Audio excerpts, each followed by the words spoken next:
é uma revisão sobre os efeitos promotores de saúde cardiovascular dos exercícios resistidos. Como toda atividade física, hoje a gente sabe que pelo mecanismo das miocinas, os exercícios resistidos promovem saúde cardiovascular. Algumas evidências atuais sugerem que os exercícios resistidos, que a musculação, seja o exercício que mais produz miocinas.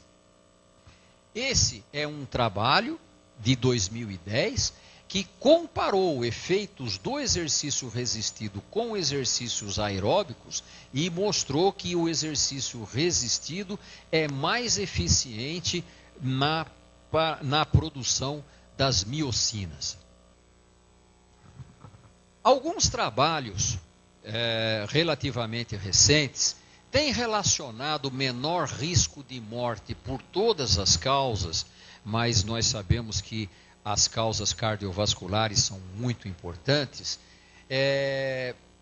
Esses trabalhos, então, têm relacionado menor risco de morte por todas as causas com parâmetros de aptidão física, principalmente o VO2. Os trabalhos mais antigos relacionavam com o VO2, mas trabalhos mais recentes mostram que também existe menor risco de morte relacionado com força muscular aumentada. Na realidade, esses parâmetros de aptidão física não têm uma relação causal com menor risco de morte, com mais saúde, vamos dizer assim. Existe aí uma relação indireta. Os parâmetros de aptidão física, sejam aeróbicos ou anaeróbicos, estão relacionados indiretamente com mais saúde. Na realidade, são marcadores de aptidão física.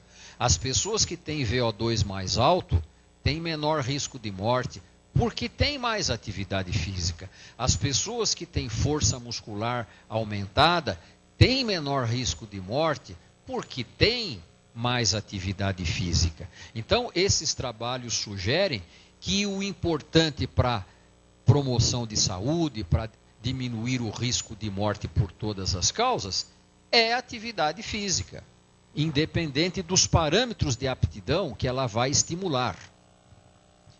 Esse é um trabalho bastante recente, de 2011, que estudou a relação da morte por todas as causas em homens hipertensos. E esse trabalho mostrou o que já se conhecia com outras populações. Como referência, foi a situação do indivíduo que tinha força baixa e aptidão cardiorrespiratória baixa. Esses indivíduos morreram mais. Os indivíduos que tiveram força alta e aptidão cardiorrespiratória alta foram os que morreram menos. O risco de morte foi 51% menor. Mas, vejam, os indivíduos que tiveram força alta e aptidão cardiorrespiratória baixa também morreram muito menos, 48% menos. Quase a mesma coisa que o outro grupo, que tinha as duas aptidões altas. E observem que os indivíduos que tiveram força muscular baixa e aptidão cardiorrespiratória alta também morreram menos em relação ao grupo de referência, mas morreram mais em relação aos outros dois grupos. O que esses dados estão mostrando, que o ideal é que se tenha as duas formas de aptidão alta, mas se for para escolher entre uma ou outra, é melhor ter força alta do que aptidão cardiorrespiratória alta. É o que os dados estão mostrando. Um aspecto importante é que nós estamos falando de saúde cardiovascular. Com relação à aptidão cardiovascular, não existe dúvida alguma que os exercícios contínuos são os mais eficientes. Aptidão e saúde podem vir juntas, mas podem vir separadas. O indivíduo que faz exercício contínuo, Ele estimula a saúde e ele estimula a aptidão da forma ideal. O indivíduo que faz, por exemplo, musculação, ele estimula menos a aptidão respiratória ou cardiovascular. Menos. Mas a saúde ele está estimulando de forma igual ou superior. É a hipótese que os últimos trabalhos levantam. Por outro lado, qualquer atividade física vigorosa também estimula a aptidão cardiovascular em níveis pelo menos adequados para uma boa qualidade de vida.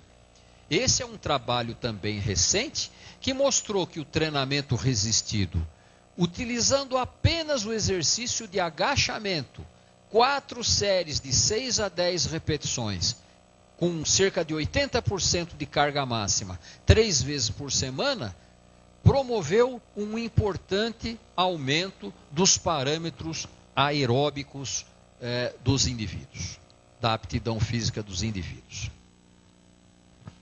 Com relação à saúde músculo-esquelética, a atividade física também é reconhecida como um importante estímulo. O mecanismo é promover a integridade dos tecidos, promover a integridade dos ossos, das cartilagens, dos músculos, dos tendões, das cápsulas e dos ligamentos.